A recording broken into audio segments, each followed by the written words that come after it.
Namo tassa bhagavato arahato samma sambuddhassa. Namo tassa bhagavato arahato samma sambuddhassa. Namo tassa bhagavato arahato samma sambuddhassa. Ya, selamat malam semuanya. Pada hari ini kami akan melanjutkan pembahasan tentang Karanya Metta Sutta. Bagian pertama sekitar mungkin 2 minggu yang lalu ya kita sudah bahas tentang asal mula pembabaran Karanya Metta Sutta ini oleh Sang Buddha. Jadi secara ringkas ya pada saat itu Sang Buddha sedang berada di kota Savatthi dan para biku diganggu oleh para dewata, yaitu ketika persisnya ada 500 biku sedang berwasa di kaki gunung Himalaya. Jadi dari kota Savatthi ke kaki gunung Himalaya itu tidak terlalu jauh ya. Jadi pada saat itu mereka diganggu oleh para dewata. Kemudian setelah itu ya para biku menghadap ke Sang Buddha, lantas Sang Buddha membabarkan Karanya Metta Sutta ini. Ya, tujuannya apa? Tujuannya itu ya kalau menurut komentar ya, menurut kitab komentar yaitu apa Atthakatha atau yang biasanya kadang juga disebut sebagai pemaparan makna. Kalau Atha itu makna ya, kemudian Katha itu bisa cerita, bisa pemaparan dan lain sebagainya. Ya, jadi menurut Atthakatha atau buku komentar itu Karanya Metta Sutta ini berfungsi sebagai parita atau kammathana. Kammathana itu adalah sejenis objek meditasi. Ya, jadi bagaimana supaya bisa memancarkan metta dengan baik. Ya, ya itu kira-kira tujuan dari pemaparan Karanya Metta Sutta ini. Kemudian ada versi yang lain lagi yang menyatakan pemaparan Karanya Metta Sutta ini itu supaya para biku bisa memancarkan metta dengan baik. Kemudian Karanya Metta Sutta ini bisa digunakan juga sebagai parita atau sebagai pelindung. Parita di sini maksudnya apabila kita membaca Karanya Metta Sutta ini ya juga bisa berfungsi sebagai pelindung bagi kita ya dari gangguan makhluk-makhluk yang tidak kelihatan atau makhluk-makhluk yang lain. Kemudian tujuannya juga untuk mencapai jana karena menurut Visuddhimagga bagi mereka yang melakukan metta bhavana ya kalau tidak salah itu bisa mencapai jana pertama atau jana ketiga ya saya agak lupa tapi yang jelas itu menurut Visuddhimagga itu bisa mencapai jana ya dengan menggunakan objek meditasi metta ya ya itu sekilas apa yang telah dibahas minggu lalu 2 minggu yang lalu. Nah sekarang kita masuk ke bagian pembahasan sutta itu sendiri ya. Jadi bahasa Palinya itu Karania Mathakusalena Yantan Santang Padang Abisameca Sakko Ujuca Suhujuca Suwaco Cassa Mudu Anati Mani. Nah sekarang kita ke terjemahannya adalah mungkin versi terjemahannya banyak ya, tapi ini yang terjemahan yang saya lakukan sendiri ya. Inilah yang seyogianya dilakukan oleh yang tangkas dalam hal-hal bermanfaat untuk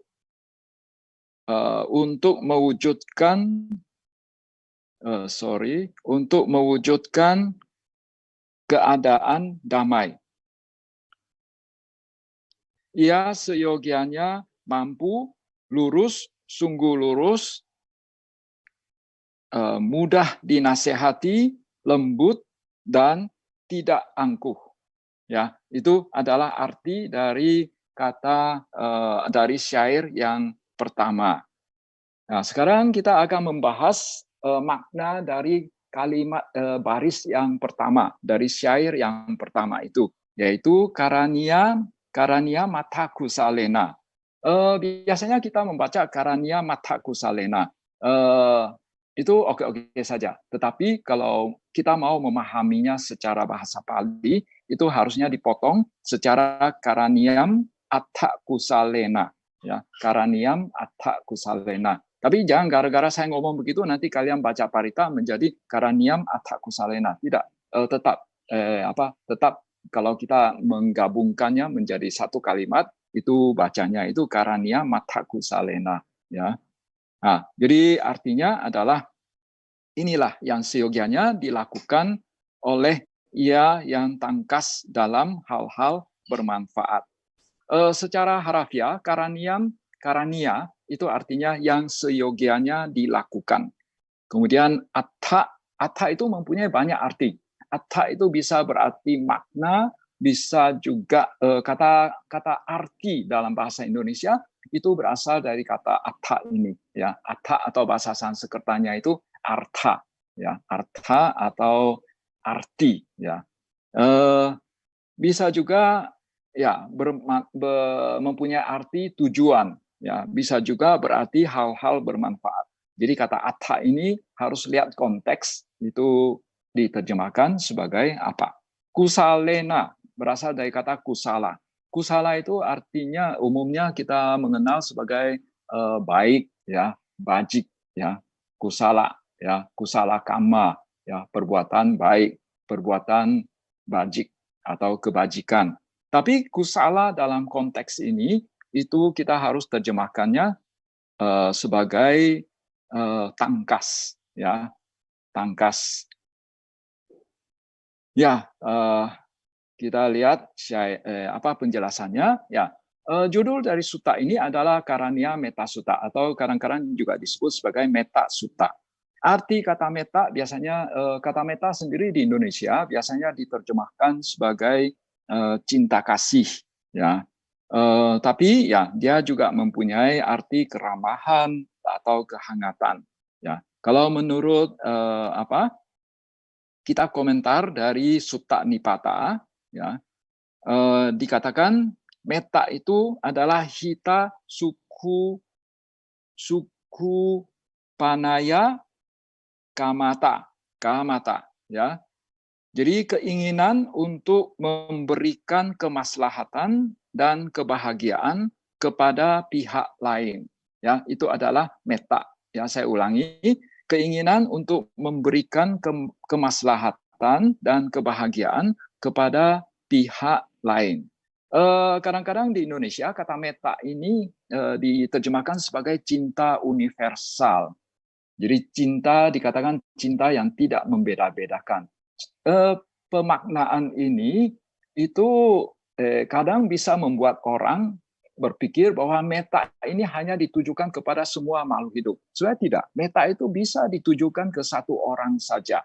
Ya, Jadi metta berarti cinta kasih, ya, yaitu mengharapkan pihak lain bahagia. Ada satu kata lagi yang mirip-mirip dengan itu, yaitu kata karuna.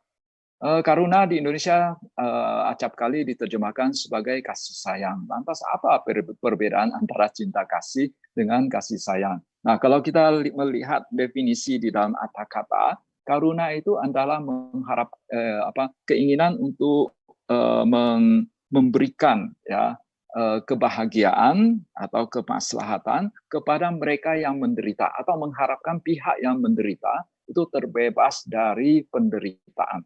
Ya, jadi karuna itu hanya ditujukan kepada mereka yang menderita, sedangkan metta itu ditujukan kepada mereka yang selain kepada mereka yang menderita, juga kepada mereka yang mungkin sedang netral, ya, tidak bahagia pun tidak menderita, atau juga kepada mereka yang sudah bahagia supaya mereka lebih bahagia lagi. Ya, jadi kata metta itu bisa ditujukan kepada semua yang sedang bahagia, netral maupun yang menderita. Sedangkan yang namanya karuna itu hanya ditujukan kepada mereka yang sedang menderita. Ya, ini sedikit penjelasan tentang kata meta. Ya. Nah, sekarang kita ke pengertian karania. Seperti tadi dikatakan, karania artinya yang seyogianya, ya, yang seyogianya dilakukan. Apa yang seyogianya dilakukan? Secara umum kita bisa mengatakan di dalam Dhamma yang seyogianya yang dilakukan adalah tisika, 3 latihan, yaitu sila, samadhi, dengan panya. Itu secara ringkas. Ya. Kalau ada yang namanya karania, berarti ada yang bisa disebut juga sebagai akarania. Nah, dalam sesi pertama, saya sudah mengatakan bahwa karania metta sutta ini sebetulnya ditujukan oleh Sang Buddha, ditujukan kepada para biku. Oleh karena itu, Bante Buddhaghosa dalam kitab komentar itu juga dalam penjelasannya itu lebih banyak ditujukan untuk para biku, sehingga penjelasan atau contoh-contoh yang diberikan itu lebih banyak yang berhubungan dengan para biku. Ya, ya mungkin untuk para umat awam ini agak kadang-kadang agak sulit untuk dipraktekkan ya. Tapi nggak apa-apa, mungkin kadang-kadang bisa menginspirasi juga ya. Jadi yang namanya akarania ya, menurut kitab komentar itu adalah kegagalan dalam sila atau bahasa palinya itu sila wipatti. Kegagalan dalam sila ini itu maksudnya adalah kegagalan dalam pelaksanaan patimokkha. Karena kita tahu bahwa sila untuk para biku pada dasarnya ada 227 peraturan. Nah, itu yang dimasukkan dengan sila di sini. Jadi kegagalan dalam sila adalah sang biku tidak berhasil menjalankan peraturan biku sebanyak 227 yang ada di dalam patimokkha itu dengan baik. Kemudian kegagalan dalam pandangan, maksudnya itu sang biku memiliki pandangan yang salah. Istilah bahasa palinya itu adalah ditthi wipatti, ya, ditthi wipatti. Kemudian kegagalan dalam perilaku, ya. Nah, bahasa palinya itu acara wipatti. Apa beda antara kegagalan dalam sila dan kegagalan dalam perilaku? Kita tahu bahwa secara umum dikatakan peraturan untuk para biku itu tertuang dalam Vinaya Pitaka. Nah, Vinaya Pitaka pada dasarnya bisa dibagi menjadi dua kelompok besar, ya. Satu yang disebut sebagai patimokkha, satu lagi ya kadang-kadang disebut sebagai abhisamacara. Nah, kalau dalam kitabnya itu ya yang patimokkha itu sebanyak 227 peraturan itu ada di dalam kitab Vinaya Pitaka yang disebut sebagai Sutta Vibhanga. Ya, kita tahu Vinaya Pitaka total ada 5 jilid. Ya. 2 jilid pertama, jilid 1 dan jilid 2, itu tapi hati-hati ya. Jadi Vinaya Pitaka yang diterbitkan oleh Pali Text Society itu justru bagian pertamanya itu ada di jilid 3 sama jilid 4. Ya, jilid 3 dan jilid 4. Ya, tapi sebetulnya harusnya itu di jilid 1 dan 2 dalam aslinya begitu. Ya, jadi jilid 1 dan 2 itu disebut Sutta Vibhanga. Sutta Vibhanga itu adalah berisi tentang patimokkha, 227 peraturan dan penjelasannya. Ya, jadi ada 2 jilid. Kemudian yang yang abhisamacara itu berada dalam 2 jilid juga yang namanya Khandaka. Ya, ya. Khandaka, dan itu tentang berhubungan dengan peraturan-peraturan yang tidak digariskan di dalam 227 patimokkha. Jadi misalnya gini, bahwa seorang biku dia harus kepalanya harus gundul, ya, rambutnya harus dicukur, ya, tidak boleh lebih dari 2 jari, ya.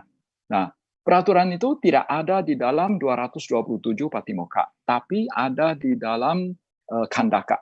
Kemudian seorang biku dia harus pakai jubah. Dia tidak boleh misalnya pakai t-shirt, tidak boleh pakai celana jeans dan lain sebagainya. Ya, pakaian yang dipakai oleh umat awam ya secara umum begitu. Ya, jadi dia harus pakai jubah sejenis kain ya yang kain lepas begitu ya, tidak dibuat seperti sarung begitu. Nah, peraturan seperti itu juga tidak ada di dalam 227 peraturan Patimokkha. Itu ada di dalam Khandaka. Kemudian seorang biku jubahnya itu tidak boleh terdiri dari kain utuh, harus terbuat dari kotak-kotak ya. Jadi kalau dia dapat kain utuhnya itu harus dipotong-potong dulu lalu dijahit kembali. Mungkin ada yang berpikir kok repot amat ya. Ya, itu karena kalau lihat asal-usul pembuatan peraturan ini, karena dulu awalnya ada biku yang jubahnya itu sering dirampok. Karena para biku itu dulu hidup di hutan, ya banyak yang hidup di hutan. Kadang-kadang hutannya itu banyak perampok juga, sehingga para biku sering dirampok, termasuk jubahnya, ya karena biku tidak punya kekayaan yang banyak zaman dulu, ya zaman dulu. Kalau sekarang lumayan punya laptop, punya HP juga. Tapi di zaman dulu ya harta kekayaan yang dimiliki oleh para biku itu hanya patah dengan jubah saja. Jadi jubah mereka ya walaupun mungkin hanya sehelai gitu, itu pun dirampok. Akhirnya para biku ya terpaksa harus telanjang ya. Jadi untuk mencegah supaya para biku itu jangan sering dirampok, jadi sehingga Sang Buddha membuat peraturan bahwa jubahnya itu harus dipotong-potong dulu supaya nanti orang yang mau ambil itu kainnya itu menjadi tidak berharga ya. Itu yang saya baca ya. Ya, jadi semua peraturan-peraturan seperti itu ada di dalam bagian buku yang disebut sebagai Khandaka. Kemudian jilid itu 2 jilid. Kemudian jilid yang kelima namanya Pariwara. Pariwara itu adalah tambahan ya, tambahan peraturan atau tambahan penjelasan terhadap peraturan-peraturan yang ada di dalam jilid 1 sampai 4 ya. Ya, itu sekilas pengetahuan ya tentang peraturan yang harus dijalani oleh para biku. Jadi kegagalan dalam perilaku di sini ya, perilaku di sini itu adalah maksudnya adalah kegagalan dalam pelaksanaan apa yang disebut sebagai abhisamacara ya. Jadi misalnya seorang biku dia makannya itu sampai mengeluarkan suara begitu, atau minum air sampai seperti menghisap begitu ya, ada suara suru-suru begitu ya. Kemudian yang berikut adalah kegagalan dalam penghidupan ya, ajiwa wipati. Nah, kegagalan dalam penghidupan di sini maksudnya adalah bahwa seorang biku dia memiliki penghidupan yang salah. Misalnya hidupnya itu dari mengobati orang, dari meramal, ya, menjual jimat dan lain sebagainya. Ya, itu yang disebut sebagai kegagalan dalam penghidupan. Ya, inilah yang disebut sebagai akarania, yaitu yang seyogianya tidak dilakukan oleh seorang biku. Ya, kemudian berikut ya. Atta kusalena. Ya, apa arti dari kata atta kusala? Nah, pertama-tama mungkin ada baiknya kita lihat dulu apa yang dimasukkan dengan anatta kusala, yaitu yang tidak tangkas dalam hal-hal bermanfaat. Ya, yang tidak tangkas dalam hal-hal bermanfaat, ya misalnya ya dalam Atthakatha, dalam kitab komentar dikatakan seseorang sudah menjadi biku tetapi tidak berupaya secara benar ya. Ya, kemudian compang-camping dalam sila, kemudian berpenghidupan melakukan hal yang tidak benar ya, hal yang tidak benar. Apa itu apa saja hal yang tidak benar itu ya? Misalnya Ia sering mengunjungi 6 tempat. Ya, nanti di belakang akan dijelaskan tentang 6 tempat itu. Kemudian berdiam bersama secara tidak pantas dengan raja, dengan menteri, pengikut ajaran sesat, dan perumah tangga. Ya, jadi dia terlalu dekat. Ya, bahkan mungkin tinggal bersama para raja, menteri, kemudian pengikut ajaran sesat dan perumah tangga. Ya, kalian jangan berpikir, wah kalau begitu ini pengikut ajaran sesat itu sama dengan perumah tangga. Tidak, maksudnya bukan begitu. Nanti di belakang akan dijelaskan. Kemudian ia ya yang termasuk tidak tangkas dalam hal-hal bermanfaat adalah ia bergaul akrab dengan mereka yang tidak berkeyakinan. Kemudian tak suka berbuat baik, kemudian suka memaki, ya, kemudian pemarah, kemudian suka melakukan hal yang tidak bermanfaat. Itu kira-kira yang disebut sebagai anatta kusala, yaitu tidak tangkas dalam hal-hal yang bermanfaat. Sekarang kita merincikan, ya, kita merincinya, ya, penjelasan terhadap apa yang barusan saya sebutkan. Ya, misalnya, ya, seorang biku dia suka memancing ikan besar dengan ikan kecil. Ya, mungkin ada yang agak bingung apa maksudnya ini. Misalnya, ya, dia jadi pada dasarnya sebetulnya seorang biku tidak boleh memberikan hadiah kepada umat. Ya, tidak boleh. Tujuannya apa? Untuk mencegah supaya sang biku itu jangan memancing ikan besar dengan ikan kecil. Maksud itu sang biku memberikan sedikit hadiah, lalu mengharapkan umat nanti memberikan hadiah yang lebih besar lagi. Ya, itu kira-kira. Ya, jadi misalnya dalam kata-kata diberikan contoh, misalnya dia memberikan bambu kepada umat, ya, ya, seperti yang tadi saya katakan, di zaman dulu itu para biku ya harta kekayaannya tidak banyak. Jadi paling yang bisa diberikan ya itu misalnya dia tinggal di hutan, dia dapat sedikit bambu, lalu bambunya dikasih ke umat. Kemudian dia memberikan daun kepada umat, misalnya daun bodi, ya, dia memberikan bunga kepada umat, kemudian dia memberikan buah kepada umat, dia memberikan dantakatha. Dantakatha itu kalau nggak salah itu saat ini di Indonesia disebut sebagai siwak. Jadi dulu di zaman dulu para biku itu tentu saja belum ada yang namanya sikat gigi. Jadi untuk membersihkan gigi, ya, jadi setelah makan para biku suka mengunyah sejenis kayu yang kalau setelah dikunyah kayu itu hancur dan menghasilkan serat-serat. Dan serat-serat itulah yang berfungsi sebagai sikat gigi. Jadi sambiku dia mengunyah kayu itu, ya, yang disebut sebagai siwak di Indonesia. Lantas itu menghasilkan serat dan itu berfungsi untuk membersihkan gigi. Jadi seolah-olah dia menyikat giginya. Saudara kita yang Muslim, kalau nggak salah sampai saat ini ada sebagian masih pakai sistem seperti itu, masih pakai benda seperti itu. Di Thailand pun masih ada biku yang menggunakan barang-barang seperti itu. Kemudian dia memberikan sang biku memberikan hadiah air pencuci muka kepada umat awam, memberikan perlengkapan mandi kepada umat, ya, dan lain sebagainya, atau memberikan lumpur matika. Matika itu lumpur kepada umat, ya. Mungkin di zaman dulu lumpur itu ada manfaat tertentu bagi umat, ya.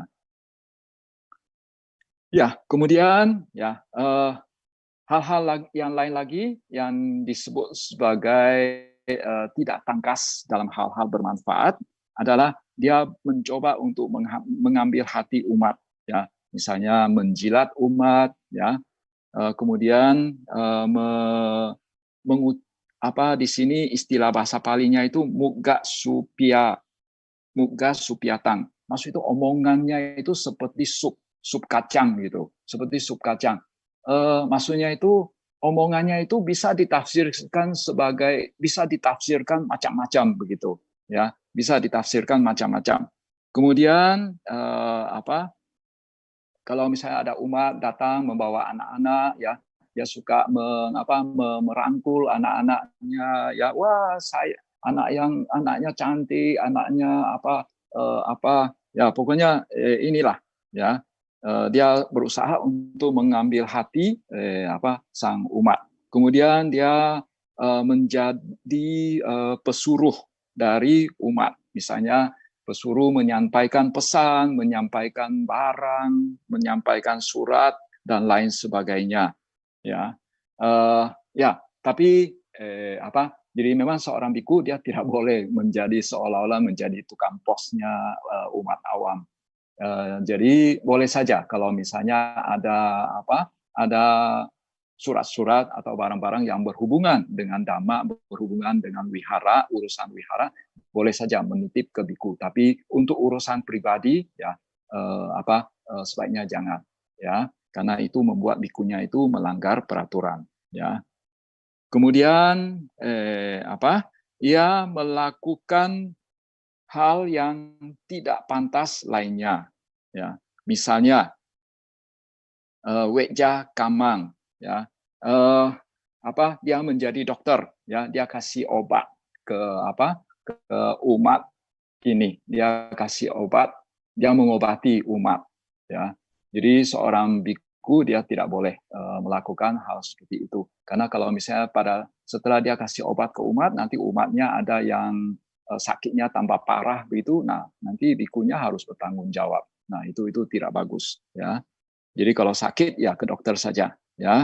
Tapi seorang biku boleh saja kalau misalnya dia merasa kasihan melihat umat, lalu bisa saja dia bukan kasih obat ke umat, tapi dia boleh mengatakan bahwa dulu waktu saya sakit seperti ini, saya makan obat seperti ini, ya. Jadi dia boleh berkata demikian, tapi tidak boleh mengatakan, Anda makan obat ini saja, ya, tidak boleh. Karena nanti kalau dia suruh makan obat seperti ini, nanti terjadi apa-apa, nanti dia harus bertanggung jawab. Tapi kalau dia hanya mengatakan bahwa dulu kalau saya sakit, saya makan obat ini, atau saya pernah dengar ada orang sakit seperti ini, dia makan obat ini. Nah, itu terserah kepada pihak yang mendengarkannya, apakah mau mengikuti atau tidak. Tidak ada kebebasan untuk apakah ikut atau tidak. Kemudian nakata wijang, yaitu sang biku meramal dengan melihat rasi bintang. Ya, ini rasinya lagi planet Marsnya lagi berada di posisi ini. Wah, nanti akan terjadi ini atau itu. Ya, sorry.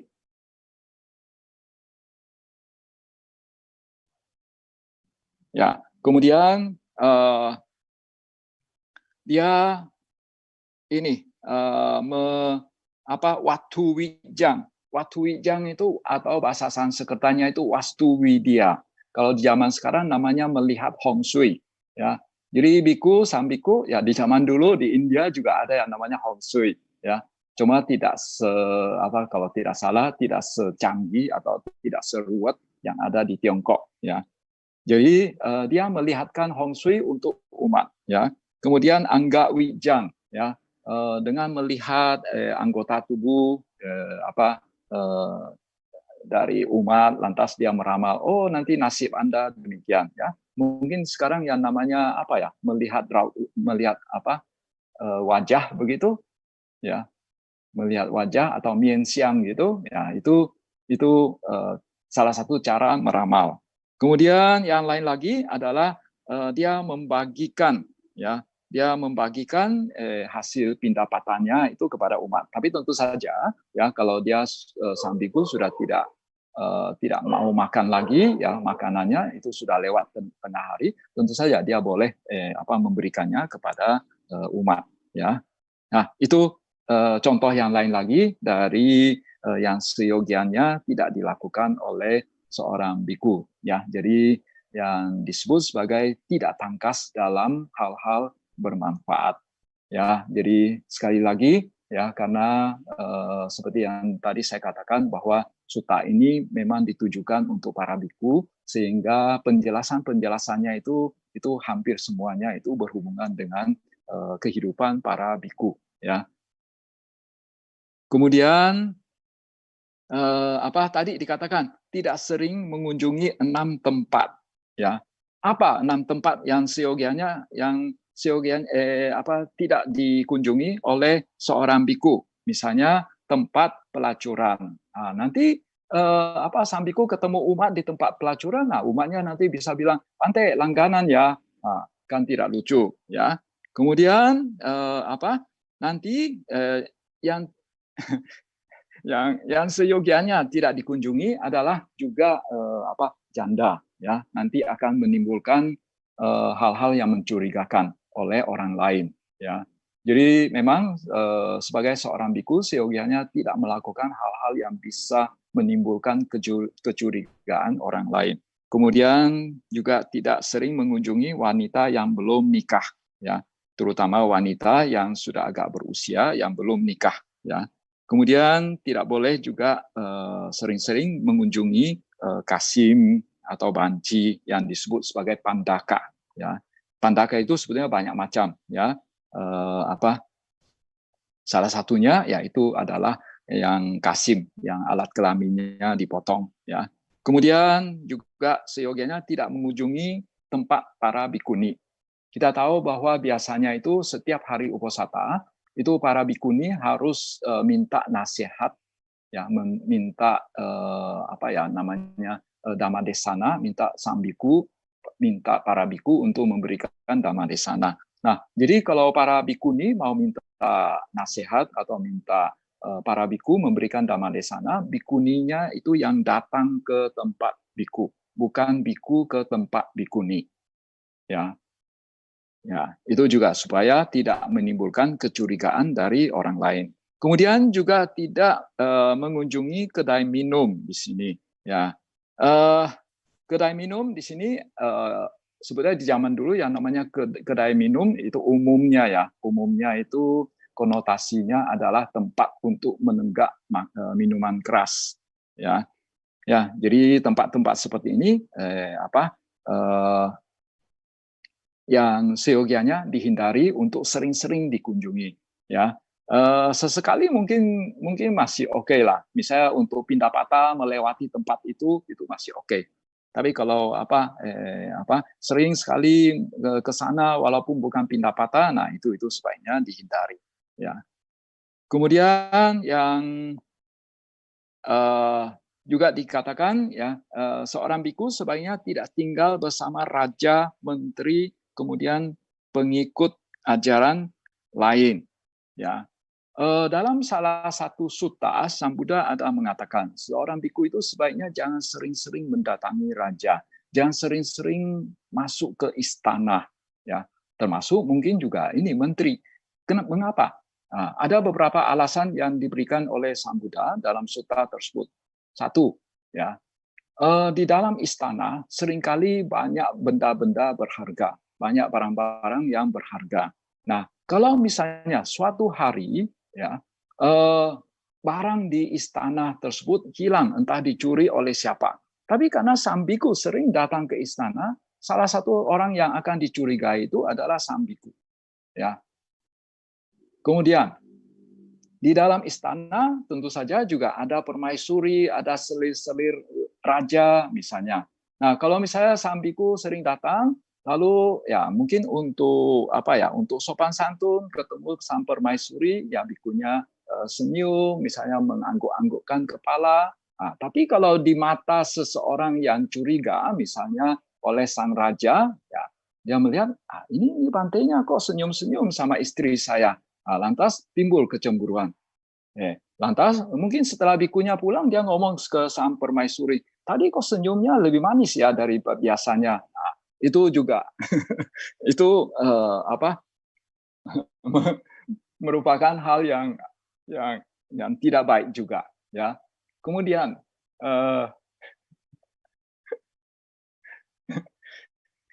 ya.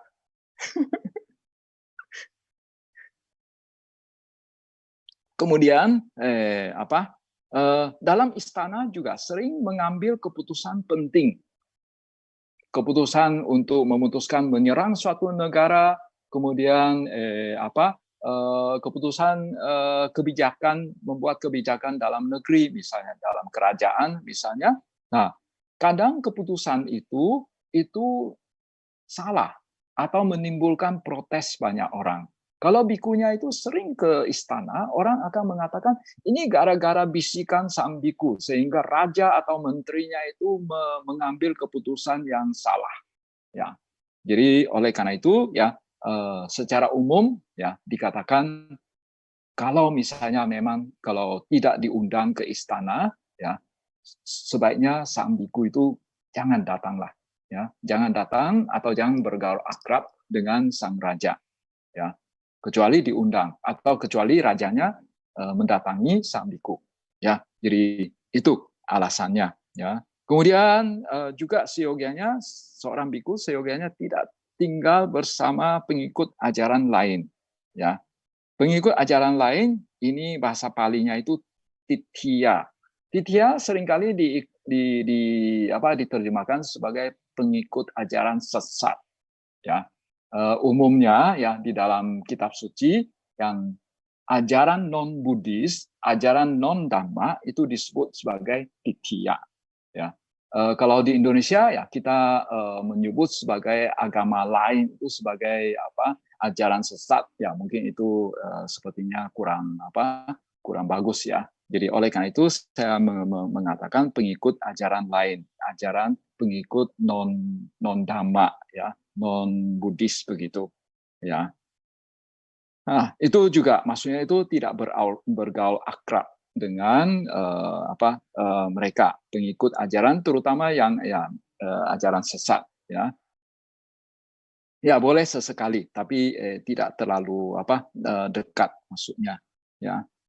Ya, kemudian tidak bergaul akrab dengan perumah tangga ya. Tidak kemana-mana selalu pergi bersama perumah tangga begitu. Kemudian juga tidak bergaul dengan mereka yang tidak memiliki keyakinan. Keyakinan terhadap apa? Keyakinan terhadap Tiratana, Buddha, Dhamma, dan Sangha, dan keyakinan terhadap hukum karma. Ya, jadi itu yang definisi dari sadda. Sadda itu adalah keyakinan terhadap Tiratana dan hukum karma. Kemudian tidak bergaul akrab dengan mereka yang dicela, ya, mereka yang tak suka berbuat baik, kemudian mereka yang pemarah ya, mereka pemarah ya. Oke ya, ya tadi sudah dijelaskan apa yang disebut sebagai anatta kusala yang tidak tangkas dalam hal-hal bermanfaat ya. Nah, lantas sekarang kita masuk ke penjelasan tentang atta kusala ya, yang tangkas dalam hal-hal bermanfaat. Jadi setelah menjadi biku, ya, lantas, ya, ia berupaya secara benar, kemudian meninggalkan hal-hal yang tidak benar, ya, meninggalkan hal-hal yang tidak benar, ya. Kemudian, ya, contoh lain dari atta kusala atau yang tangkas dalam hal-hal bermanfaat, ya, dalam slide berikut.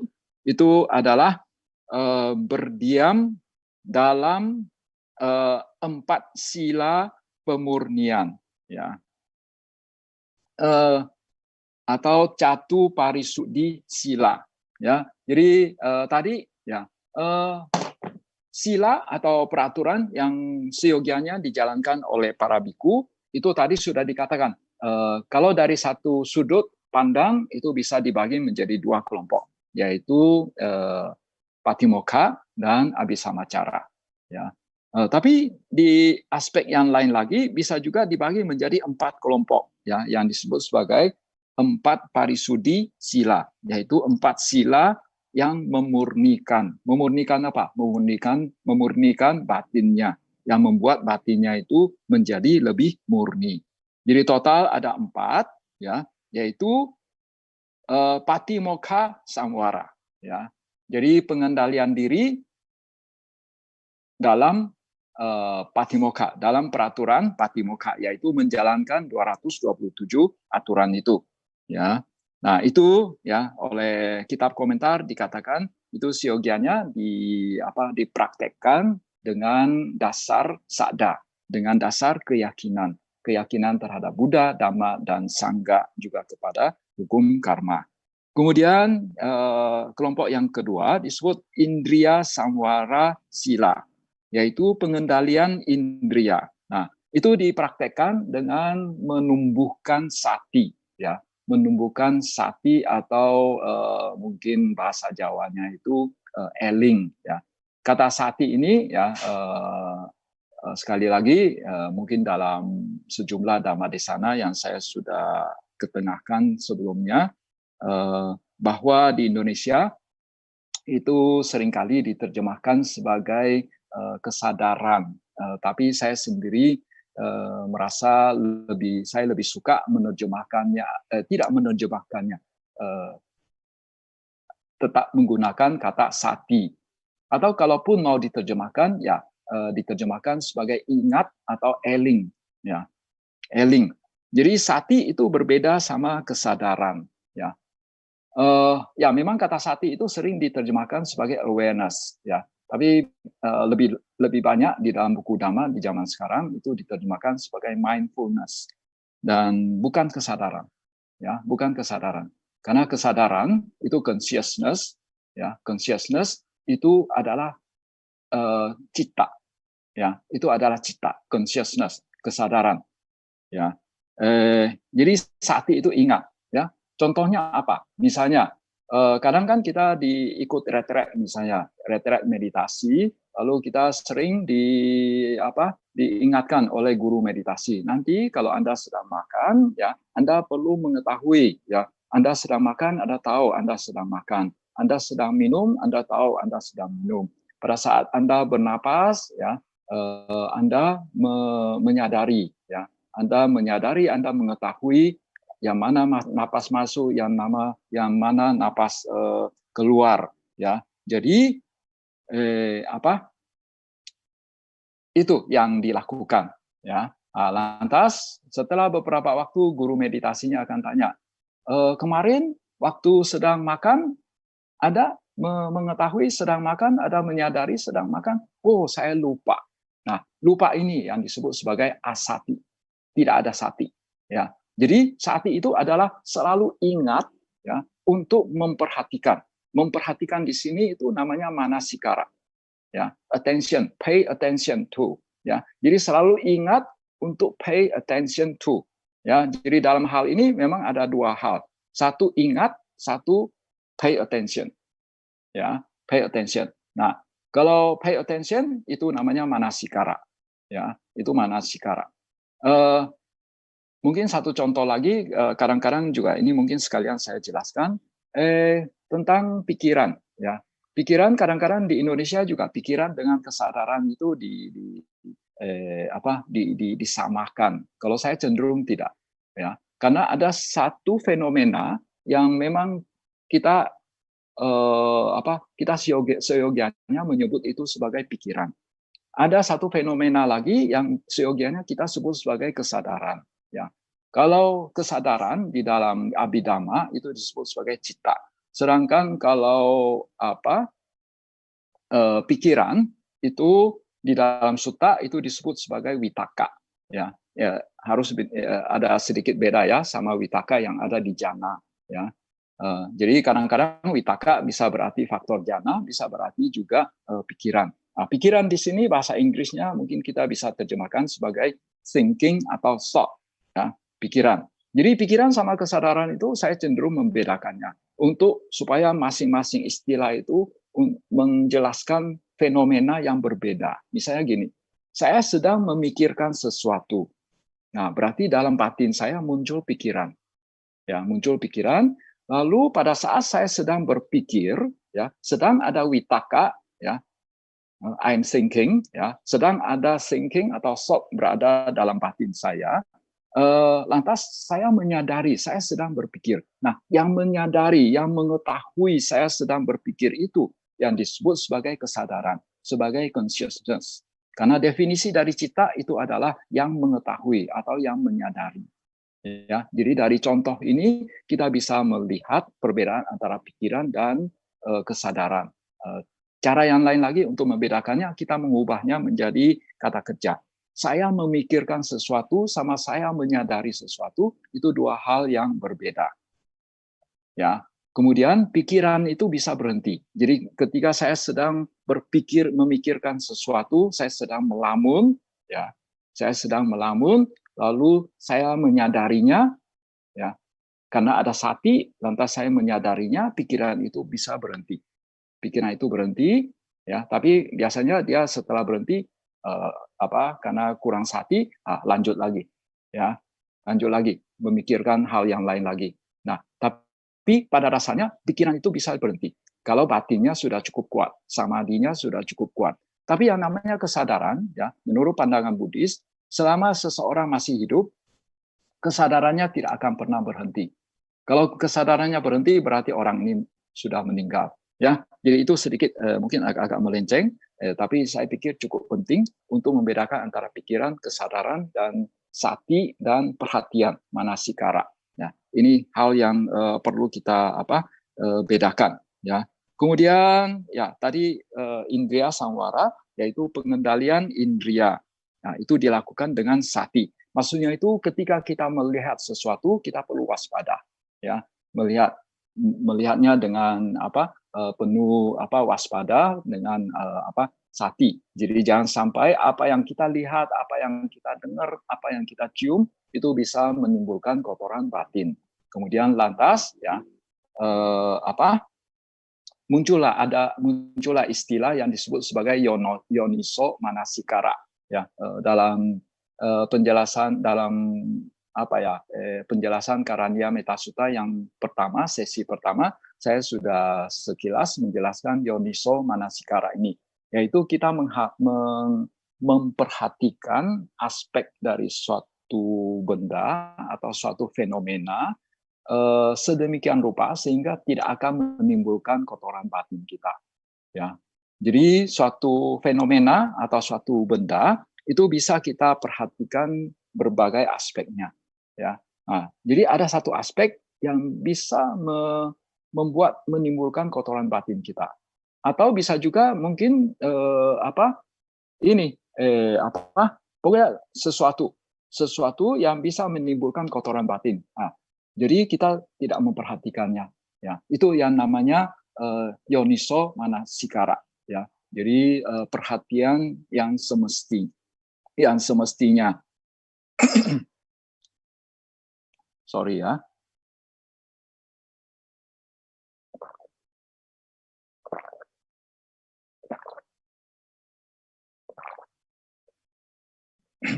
Kemudian parisudi sila yang berikut itu disebut ajiwa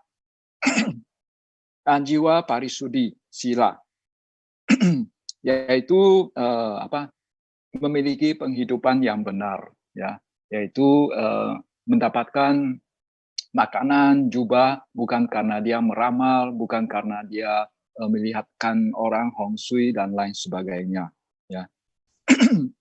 Jadi dalam hal ini, ya, untuk menjalankan ajiwa parisudi sila ini itu perlu dengan wirya atau kadang diterjemahkan sebagai semangat. Jadi yang dimasukkan dengan semangat itu misalnya gini, kita awalnya ya kita semangat 45, ya, lalu kendor, ya, mulai agak lesu. Nah, lantas dengan wirya itu memompa, ya, yang mungkin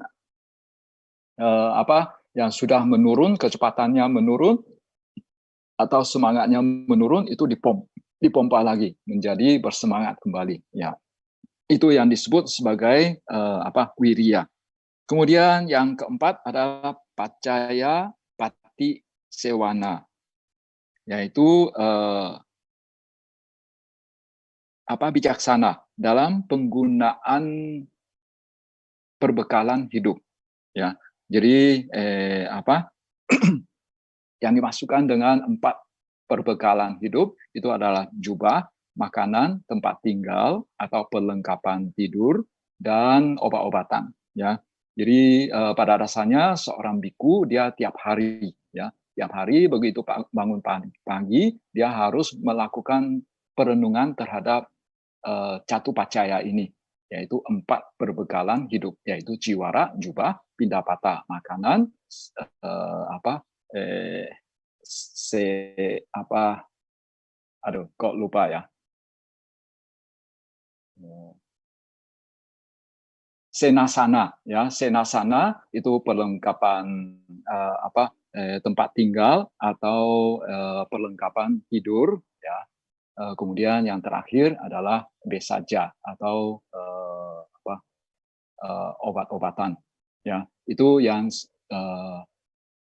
seyogianya setiap hari direnungkan oleh para biku. Jadi pagi-pagi, ya, sebelum memulai suatu aktivitas itu biasanya itu dilakukan perenungan seperti itu. Jadi makanya biasanya waktu chanting pagi untuk para biku itu salah satu yang dibaca itu adalah ini, ya, Patisangka Yoniso Ciwaram Patisewami dan lain sebagainya, ya. Ya, itulah yang disebut sebagai 4 parisudi sila yang seyogianya dilakukan oleh seorang biku, ya. Nah, itu termasuk dalam cakupan attakusala, yaitu tangkas dalam hal-hal bermanfaat. Kemudian sedikit penjelasan tentang Patimokkha Samwara ini, yaitu ya bagaimana cara melakukan pengendalian diri dengan dalam Patimokkha, dalam peraturan Patimokkha, yaitu dengan memurnikan 4 kelompok pelanggaran. Jadi kita sering mendengar, ya, ini ke slide berikut, 2 slide berikut, kita sering mendengar, ya, oh biku ini melakukan pelanggaran winaya, ya. Nah, sebetulnya ya yang namanya pelanggaran winaya untuk para biku itu pada dasarnya bisa dibagi menjadi 7 kelompok, ya. Ada 7 jenis pelanggaran. Satu yang namanya pelanggaran parajika, ya. Itu secara harafiah parajika itu artinya takluk, ya, kalah, ya. Jadi total ada 4 peraturan yang berhubungan dengan parajika ini. Jadi apabila seorang biku dia melakukan pelanggaran ini, ya, tidak perlu upacara lepas jubah, secara otomatis dia sudah bukan seorang biku lagi, ya. Jadi itu merupakan pelanggaran yang paling berat, ya. Oleh karena itu disebut sebagai takluk atau kalah, ya. Nah, kemudian pelanggaran yang tipe yang kedua adalah yang disebut sebagai sangga disesa. Itu terdiri dari kata sangga adisesa, ya. Diterjemahkan sebagai harus ditangani oleh sangga dari awal, yaitu adi, sampai akhir sesa, ya. Kalau dalam bahasa Sanskerta itu disebut sangga wasesa, sangga awasesa. Awasesa di sini itu artinya sisa, jadi masih tersisa di dalam sangga. Penjelasan seperti ini juga masuk akal. Karena kalau tadi dikatakan kalau pelanggarannya adalah parajika, kalau pelanggarannya parajika, maka itu sudah otomatis bukan lagi berada di dalam sangga. Sedangkan sangga disesa atau sangga wasesa itu walaupun sudah dilanggar, tapi dia tetap berada di dalam sangga. Cuma harus menjalani hukuman tertentu. Ya, misalnya hukumannya apa? Yaitu dia selama 6 hari harus menjalani suatu hukuman yang dibuat oleh sangga. Maksud itu hukuman ini bukan dibuat-buat. Ini memang sudah ada dalam peraturan winaya. Dia harus menjalankan 90 lebih peraturan tambahan. Ya, misalnya dia tidak boleh tinggal selama 6 hari itu dia tidak boleh tinggal sendirian atau tidak boleh tinggal bersama kurang dari 4 orang biku. Ya, jadi harus tinggal bersama sangga. Sangga dalam hal ini pengertiannya 4 orang.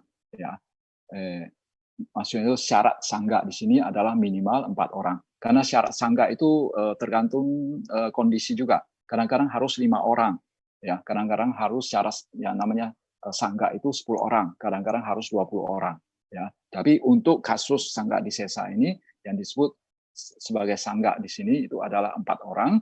Seseorang yang melanggar sangga disesa itu dia harus menjalani hukuman selama 6 hari dan dia harus tinggal bersama sangga dengan minimal 4 orang biku.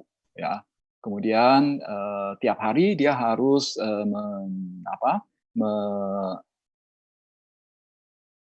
ketemu biku yang lain, entah itu di dalam wihara atau di luar wihara, dia harus menghampiri mereka dan mengatakan bahwa saat ini saya sedang menjalani hukuman ya karena saya melanggar ini ya.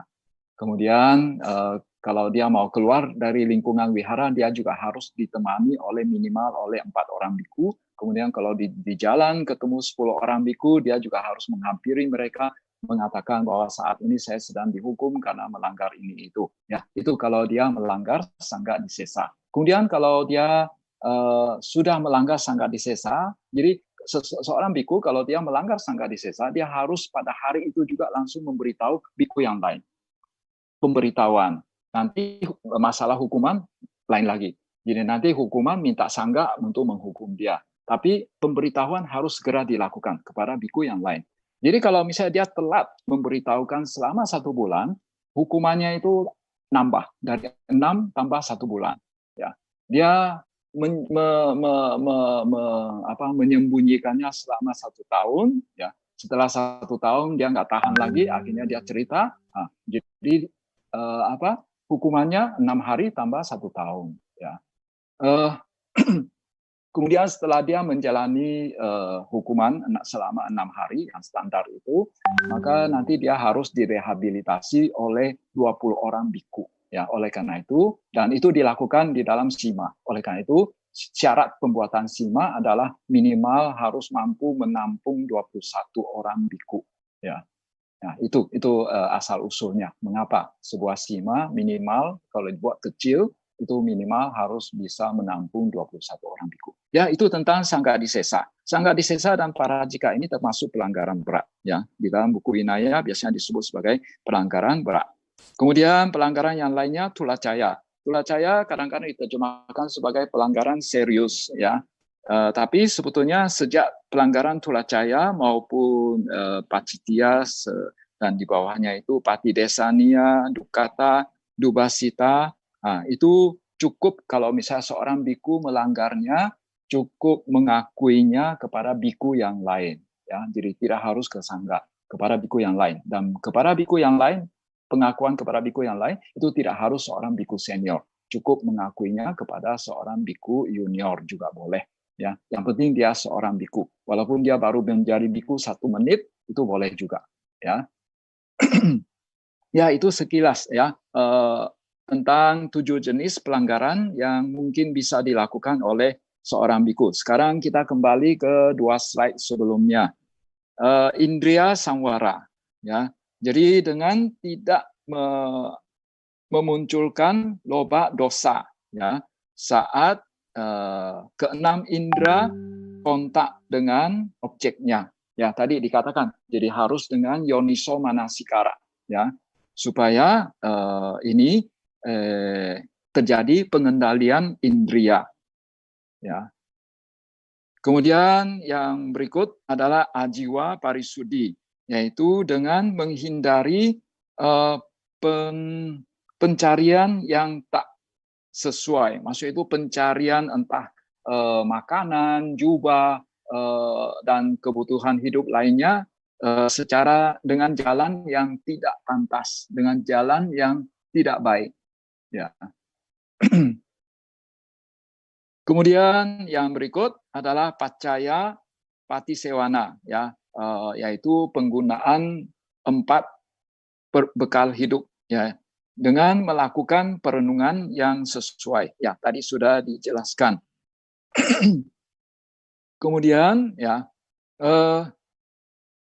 secara umum juga dikatakan bahwa dia perlu mempraktekkan apa yang disebut sebagai catu iriyapatha pariwattane, ya, yaitu pemurnian dilakukan dengan pemahaman jernih. Pemahaman jernih di sini disebut sebagai sampajana. Jadi terutama yang pacaya penggunaan 4 kebutuhan hidup itu dikatakan dia harus melakukannya dengan disertai dengan panya, ya, disertai dengan panya. Nah, jadi jadi dalam entah itu dia berjalan, maaf ya, pada saat dia berjalan, dia duduk, berdiri, ya, berbaring, ya, dia seyogianya selain memiliki sati, dia juga seyogianya memiliki apa yang disebut sebagai sampajana. Ya, sampajana terjemahannya adalah pemahaman jernih, ya, terhadap apa? Ya, misalnya terhadap apa yang disebut sebagai dia memiliki apa yang disebut sattaka sampajana, yaitu dia memiliki pemahaman jernih terhadap apakah tindakannya itu mengarah ke jalan atau tidak. Maksud itu ke jalan kesucian atau tidak, ke jalan pencapaian kesucian atau tidak. Apakah tindakannya itu sesuai atau tidak, sapaya bahasa palinya. Ya, misalnya apakah tindakannya itu terhormat atau hati-hati atau tidak. Apakah kemudian yang berikut adalah gocara sampajana, yaitu apakah tindakannya itu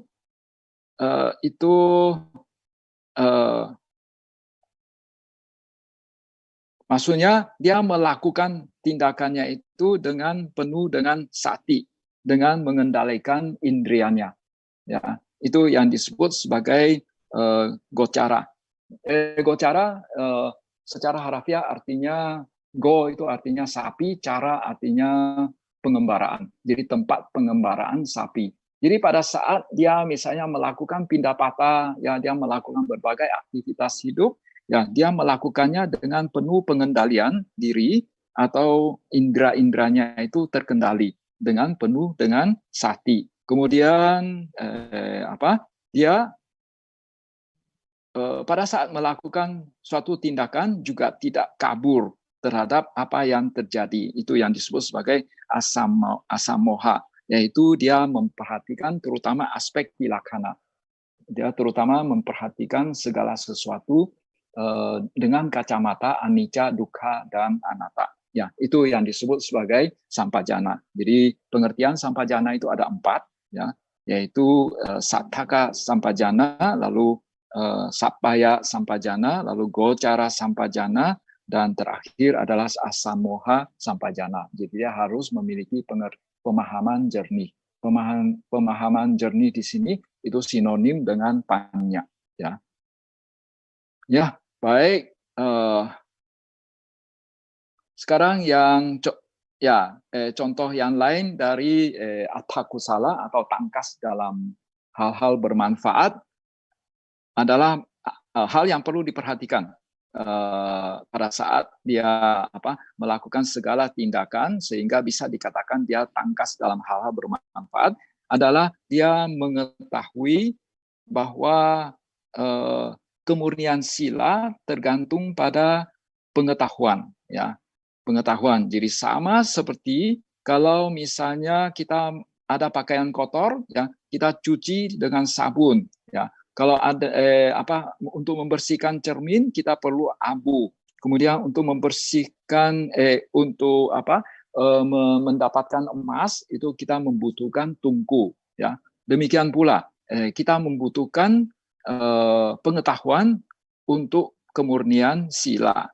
Kemudian melindungi sila tiada lengah, ya, menghindari kesalahan sekalipun kecil, ya. Jadi sama seperti seekor burung dia menjaga baik-baik telurnya, sama seperti seekor kijang dia menjaga baik-baik ekornya, kemudian sama seperti seorang ibu dia menjaga baik-baik putra tunggalnya, sama seperti seseorang yang hanya memiliki satu mata saja dia menjaga baik-baik mata tunggalnya itu, ya. Jadi itulah yang disebut sebagai karania mata kusalena, ya.